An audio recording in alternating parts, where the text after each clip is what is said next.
ఇంట వెలిగేటి దివ్వెలా శ్రీరస్తు చిరునవ్వులా మా కంట కురిసేను వెన్నెలా శుభమస్తులే చూపుగా పుట్టింటోళ్ళ పుణ్యాలన్నీ తోడు నీడగా అత్తింట్లోన స్వప్నాలెన్నో పండిపోగా వరాలిచ్చు ఈ దేవత వచ్చే ఆలుగా అమ్మగా అన్నిగా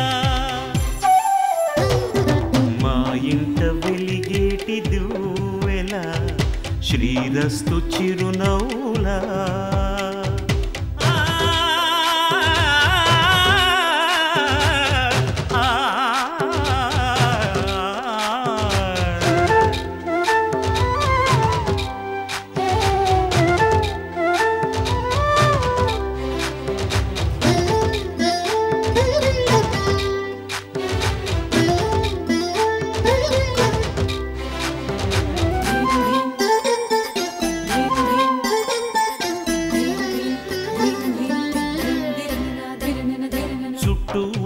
చీకట్లన్నీ కాటుక పెట్టింది తన కష్టాల కన్నీరు తానే తాగింది మాట మాట మంచి చెడ్డ మాలలు కట్టింది తన అమ్మోరి మెళ్ళోన మల్లిగా మారింది సహనంలో భూమాతై సహధర్మంలో సీతై సాగిల్ది ఒంటిగా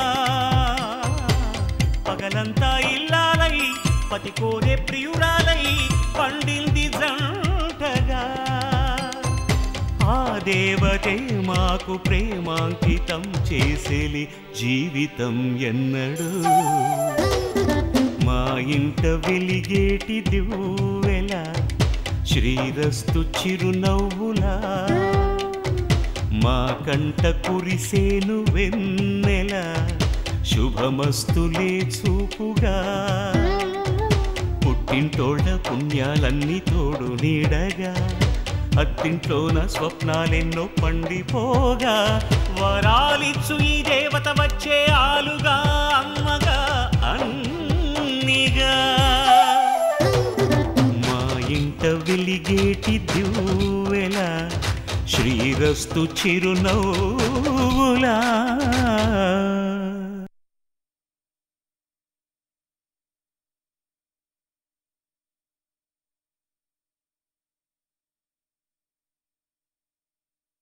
ఏమ్మా ఆటోలో రావచ్చు కదా ఇలా ఎండలో వచ్చామే అది ఆటోలోనే వద్దాం అనుకున్నాను నాన్న ఇంతలో బస్సు వచ్చిందని వచ్చేసాను ఇదిగోమ్మ మంచినీళ్ళు వరలక్ష్మి ఇదిగో వెండి మొలతాడు కడియాలు బాబుకు వేసి అర్చన వచ్చిన ఆనందంలో వీటి గురించి మర్చిపోయాను అమ్మ అర్చన ఇదిగో వేడి కోసం ఈ కడియాలు వెండి మొలతాడు మీ ఇంటికి రావాలని బయలుదేరావమ్మా ఈ లోపల నువ్వే వచ్చేసావు నీకు నచ్చాయా బాగున్నాయా బాగున్నాయమ్మా వరలక్ష్మి ముందవి వీడికై ఇటివమ్మా బంగారం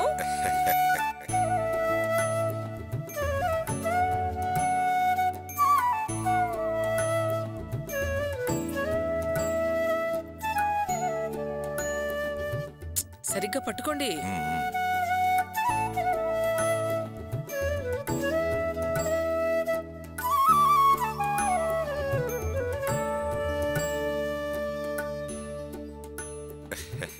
బంగారుకొండకి అన్ని సరిగ్గా సరిపోయాయి మరి అంత దిష్టి పెట్టబాకే అదే నిజమేలేండి అమ్మా బాబుని తీసుకున్న ఒక్కదానివే వచ్చావు అల్లుడు గారు రాలేదేంటి అది ఆయనకి కాస్త పని ఎక్కువగా ఉంది నాన్న అందుకే నేను ఒక్కదాన్నే వచ్చేసాను ఏంటమ్మా ఒక్కదానివి బాబుగాడిని ఎత్తుకుని బస్సులో వచ్చావు ఏదైనా ముఖ్యమైన పని మీద వచ్చావా అమ్మా కడియాలు చాలా బాగున్నాయి ఏ షాప్లో తీసుకున్నారు మనం ఎప్పుడు బంగారం షాప్కి వెళ్తామే అక్కడే తీసుకున్నాను అసలు నువ్వు వచ్చిన పని చెప్పవేంటమ్మా మొలతాడు కూడా చాలా బాగుందమ్మా. నా మనవడికి ఏం వేసినా అందంగానే ఉంటుంది. ఏమ్మా, మాతో ఏదైనా ముఖ్యమైన విషయం మాట్లాడాలా? అది అది నాన్న, చూడొచ్చునా, నువ్వేదో చెప్పాలనుకుంటున్నావు, చెప్పలేకపోతున్నావు. ఏంటో చెప్పమ్మా. అర్చన, ఎలాంటి విషయమైనా సరే మొహమాట పడకుండా చెప్పమ్మా. అర్చన, ఇప్పటిదాకా నువ్వు మమ్మల్ని అది కావాలి ఇది కావాలి అని అడిగింది లేదు. పెళ్లికి వేసిన నగలు కూడా మాకే తిరిగి ఇచ్చేశావు. నువ్వేదో అడగాలనుకుంటున్నావు, వెనకాడుతున్నావు. ఏంటో చెప్పమ్మా. నాన్న, మీరు నాకు పెళ్లిలో నగలు పెట్టారు కదా, అవిప్పుడు నాకు తిరిగివ్వడానికి కుదురుతుందా?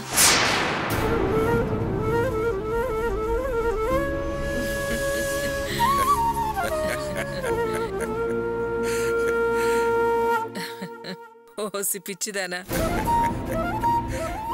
ఏదో అవసరం వచ్చి వేరే దారి లేక అడుగుతున్నాను. తప్పైతే క్షమించండి నాన్న. చూసారా అండి మీ వెర్రిబొగల కూతురు ఎలా మాట్లాడుతోందో?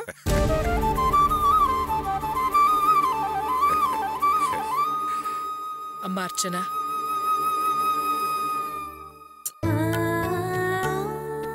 ఎందుకే ఇంత మదన పడుతున్నావు?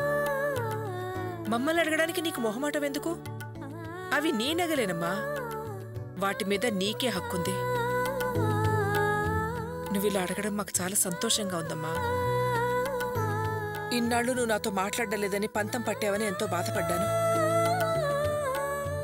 ఈ రోజు నా కూతురు నాకు పూర్తిగా దగ్గరైందని అనిపిస్తోంది.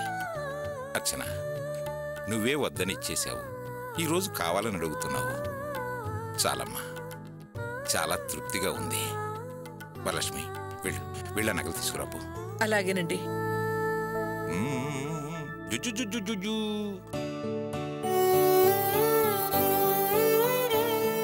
అర్చన, ఇదిగో అమ్మా, నువ్వు ఎలా తీసుకొచ్చిచ్చావో అలాగే బీరువాలో పెట్టాను. అన్నీ ఉన్నాయో లేదో చూసుకోమ్మా. అన్నీ సరిగ్గానే ఉంటాయిలేమ్మా. అర్చన, ఇలా అడుగుతున్నానని తప్పుగా అనుకోకమ్మా. ఇవి నీ నగలు, నువ్వు తీసుకెళ్ళొచ్చు. కానీ ఏ రోజు లేంది ఈరోజు ఒంటరిగా వచ్చి అడుగుతున్నావు. ఈ విషయం అల్లుడు గారికి తెలుసా అమ్మా? తెలీదు నాన్న, ఆయనకి తెలియకుండా నాకు నేనుగా వచ్చి అడుగుతున్నాను. అల్లుడు గారికి తెలియకుండా ఈ నగలు తీసుకెళ్ళి నువ్వేం చేస్తావమ్మా? రాణి పెళ్లి పెట్టుకున్నాం కదా నాన్న. అవును, వియ్యంకులు వారు వచ్చి శుభలేఖ కూడా ఇచ్చేళ్లారు. రాణి పెళ్లికి 30 తులాల బంగారం పెడతామని వాసు రేవతి మాటిచ్చారు. వాసు వాళ్ళ మావయ్య మీద నమ్మకంతో ఒప్పుకున్నాడు. కాని ఆయనేమో చివరి నిమిషంలో నేనివ్వనని మాట మార్చాడు. నిశ్చితార్థం రోజు చాలా పెద్ద గొడవ జరిగింది. నిశ్చితార్థం ఆగిపోతుందేమోనని చాలా భయం వేసింది. చివరికి ఈయనే ఆ నగలు పెడతానని మాటిచ్చారు. అవతల రాణి పెళ్ళేమో దగ్గరకొస్తుంది. నగలు పెట్టకపోతే పెళ్ళ ఆగిపోవడం కూడా జరుగుతుందేమో. అందుకే ఏం చెయ్యాలో తెలియక ఆయనకి చెప్పకుండా ఇలా వచ్చేశాను. ఆయనకి చెప్పకుండా వచ్చినందుకు మీకేమన్నా ఇబ్బందిగా ఉందా నాన్నా? లేదమ్మా, నిన్ను చూస్తుంటే నాకు చాలా గర్వంగా ఉంది. మనలాంటి మధ్యతరగతి వాళ్ళం ఆడపిల్లలకు నగలు పెట్టేది అందంగా అలంకరించుకొని తిరిగేదానికి కాదమ్మా, ఇలా అవసరాలకు ఆసరాగా ఉంటాయనే. నువ్వు అల్లుడు నగలు వద్దని తిరిగి ఇచ్చేసిన తర్వాత మనసుకి బాధ కలిగినా అలాంటి మంచల్లుడు దొరికినందుకు ఆనందించాను. ఈరోజు నువ్వు ఇంకో అడుగు ముందుకేసి నీ ఆడపడుచుకు నీ నగలతో పెళ్లి జరిపించాలని చూడడం చాలా ఆనందంగా ఉందమ్మా. ఎంత మంచి మనసమ్మా నీది. నీకెప్పుడూ మంచే జరుగుతుంది. ఇవి నీ సొంతం అమ్మా, వీటిని నువ్వు ఎలా కావాలంటే అలా ఉపయోగించుకోవచ్చు. ఆ హక్కు నీకు నీ భర్తకు మాత్రమే ఉంది. నీ మనసుకి ఏది మంచిదనిపిస్తే అదే చెయ్యి, నాకే ఇబ్బంది లేదమ్మా. చాలా సంతోషం నాన్నా. నాన్నా, పోతే ఈ విషయం ఎవరికీ చెప్పొద్దంటావు, అంతే కదా? అవును నాన్నా. అర్థమైందమ్మా. భార్య నగలు పెట్టి చెల్లెలు పెళ్లి చేశాడని అల్లుడు గారిని ఎవరూ ఏమీ అనకూడదు, అంతే కదా? అవును నాన్న. నీ మనసు నాకు తెలియదా అమ్మా? ఈ విషయం ఎవ్వరికీ తెలియనివ్వను, చివరికి మీ అన్నయ్యకి వదినికి కూడా తెలియనివ్వను, సరేనా? నువ్వు ధైర్యంగా ఉండు. అలాగే నాన్న, నేను బయలుదేరుతాను. అదేంటమ్మా అర్చన, ఇలా వచ్చి అలా వెళ్ళిపోతానంటున్నావు? బుజ్జిగాడితో ఆడుకున్నట్టే లేదు. భోంచేసి సాయంత్రానికి వెళ్దుగానిలే. పద పద, లోపలికి వెళదాం. చీచీ చీచీ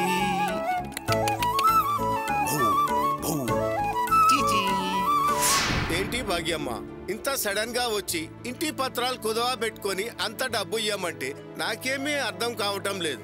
ఇంటవసరాల కోసమని దిద్దులు ముక్కు పుడగలు తాకట్టు పెట్టి 500 1000 తీసుకోలేదా? అలాగే ఇప్పుడు నా కూతురు పెళ్లికి బంగారం పెట్టకపోతే పెళ్లి ఆగిపోయేలా ఉంది. అందుకే ఇవి తాకట్టు పెట్టుకుని డబ్బులివ్వండి. ఆ గోపి చివరి నిమిషంలో చేతులెత్తేశాడు. లేకపోతే ఈ పరిస్థితి వచ్చేదే కాదు. అర్జెంటుగా డబ్బులిప్పించండి సేటు. ఏంటి సేటు ఆలోచిస్తున్నావు? పాతిల్లనా? ఇల్లు పాతదైనా ఏరియా చాలా మంచిది. మెయిన్ సెంటర్లో ఉంది. 800 గజాలు సేటు. ఎంత తక్కువలో తక్కువ వేసుకున్నా 30 లక్షల దాకా పలుకుతుంది. మీకు అనుమానంగా ఉంటే వచ్చి ఒకసారి ఆ స్థలం చూసుకుని ఆ తర్వాతే డబ్బులివ్వండి. సరే, ఆ కాగితాలు ఇయ్యమ్మ.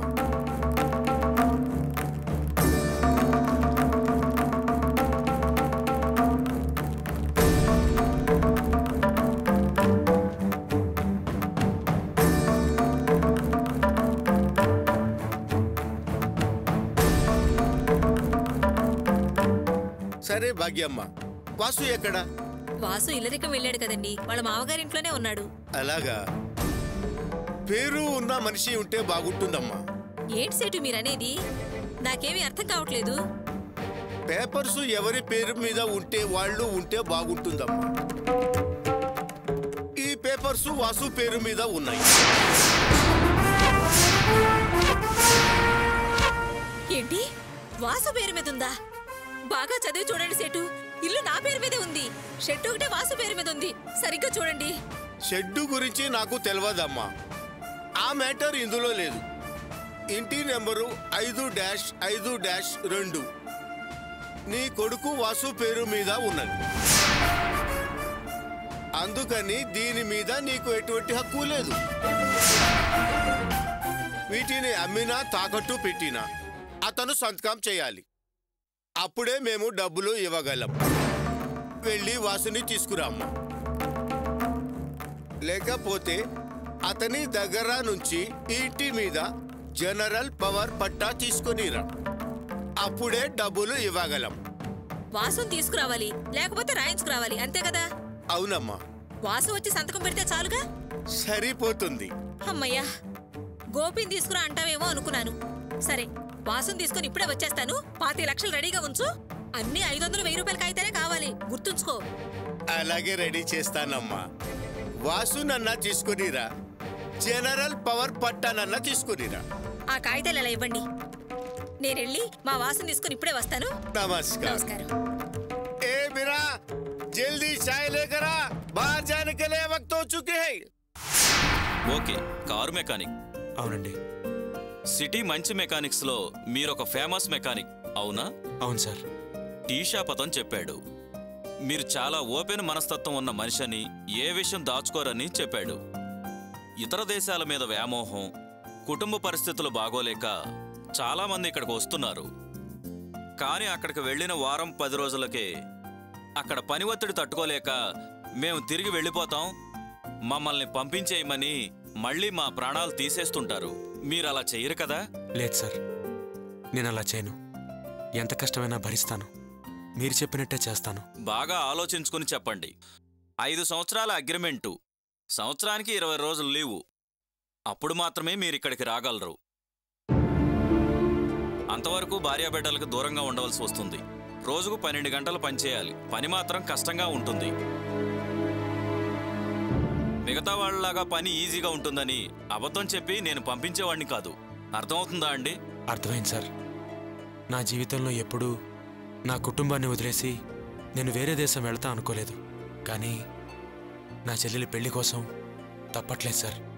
కాకపోతే నా చెల్లెలి పెళ్లికి 2 రోజుల ముందే మీరు నాకు 10 లక్షలు ఇవ్వాలి. మేమెవ్వరికీ సాధారణంగా అలా చెయ్యం. కానీ టీ షాప్ అతను చెప్పాడు కాబట్టి మేం మొత్తం డబ్బు మీకు ముందే ఏర్పాటు చేస్తాం. అయితే ఒక కండిషన్, 3 సంవత్సరాల దాకా మీ జీతం మీ చేతికి ఇవ్వరు. అడ్వాన్స్ అడగకూడదు. ఆ తర్వాతే మీ చేతికొస్తుంది.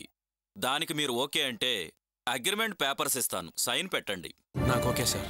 1కి 2 సార్లుగా బాగా ఆలోచించుకుని చెప్పండి. సంతకం పెట్టిన తర్వాత మనసు మార్చుకోకూడదు. లేదు సార్, ఆలోచించుకున్నాను. సరే, అయితే మీ చెల్లెల పెళ్లికి 2 రోజుల ముందొచ్చి మీరడిగిన 10 లక్షలు పట్టుకెళ్ళండి. పెళ్ళైన 2వ రోజే మీరు ఫ్లైట్ ఎక్కవలసి ఉంటుంది. సరే సార్. 1 నిమిషం, దీని మీద సైన్ చేయండి.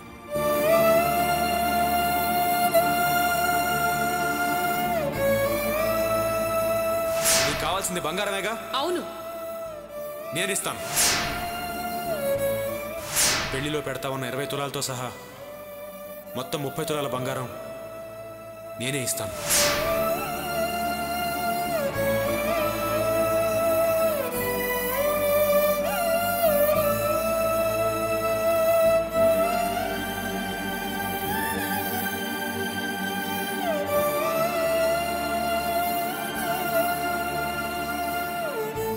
ఓకే, మీరు వెళ్ళొచ్చు. వస్తాను సార్. మంచిదండి.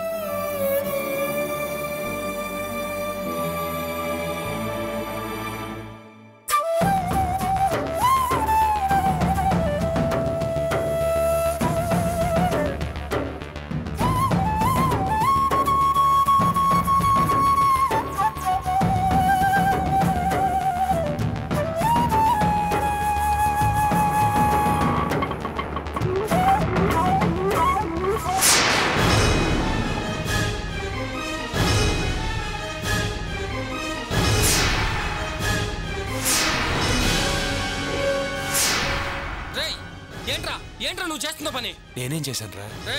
నాటకాలు అడగరా. నా దగ్గర అన్ని దాచాలని చూడకో. టీ షాప్ అతను అన్ని చెప్పాడు. అతను చెప్పిన తర్వాత కంగారు పడి ఇక్కడికి వచ్చాను. సంతకం పెట్టేసావా? పెట్టేశాను రా. నీకు అసలు విషయం చెప్తాను. ఏంట్రా చెప్పేది? నువ్వు దుబాయ్ వెళ్ళడానికి డిసైడ్ అయిపోయావా? అవునరా, నాకు వేరే దారి లేదు. నన్ను ఏం చేయమంటావు? నీకేమన్నా పిచ్చా? ఎరా, నీ చెల్లెలు పెళ్లి కోసం కట్టుకున్న భార్యని, కన్న కొడుకుని, ప్రాణ స్నేహితుడిని, ఈ ఊరిని, ఈ మట్టిని వదిలేసి వేరే దేశం వెళ్ళడానికి ఎలా నిర్ణయం తీసుకున్నావురా? నీ కొడుకు గురించి ఆలోచించావా? పసికుడ్రా, వాడు కళ్ళు తెరిచి నిన్ను చూడాలని చూడలేదురా. అలాంటి వాడిని విడిచి ఎలా వెళ్తావురా? నీ మనసు బండరాయిలా మారిపోయిందిరా. అసలు అర్చన గురించి ఆలోచించావా? తనని విడిచి నువ్వు ఎలా ఉండగలవురా? తనను మహారాణిలా చూసుకుంటానన్నావు. ఇదేనా చూసుకోవడం? అర్చన్ని మహారాణిలా చూసుకోవాలంటే నేను దుబాయ్ వెళ్ళి తీరాలరా. ఊరికే మాటలంటే సరిపోదుగా. నిజంగానే అర్చన్ని మహారాణిలా చూసుకోవాలిగా. అందుకని దేశం కానీ దేశం వెళ్ళి సంపాదించాలా? ఇక్కడుండి సంపాదించడం చేత కదా నీకు? చేత కాదురా, అయినా అలా కుదరదు బావా. జీవితం అంటే సినిమా కాదురా. రోడ్డు పక్క నుంచి గొప్పవాళ్ళు అయిపోవడం సినిమాల్లోనే అవుతుంది. నిజ జీవితంలో అలా కాదురా. రే, రోజు ఇలా 100-200 సంపాదిస్తూ అర్చన్ని జీవితాంతం ఇలాగే పోషించమంటావా? అది నాకు ఇష్టం లేదురా. అర్చన్ని బాగా చూసుకుంటారని మాటిచ్చాను. అలా నేను చెయ్యాలి అంటే దుబాయ్ వెళ్ళి తీరాలి. 5 ఏళ్లు కష్టపడితే ఆ తర్వాత జీవితాంతం సుఖపడచ్చురా. ఎందుకు చెప్తున్నానో అర్థం చేసుకో. నువ్వే ఆలోచించు, నీకే తెలుస్తుంది. ఏమైందిరా నీకు? ఎందుకలా మాట్లాడుతున్నావు? నాకు వేరే దారి కనిపించలేదు బావా.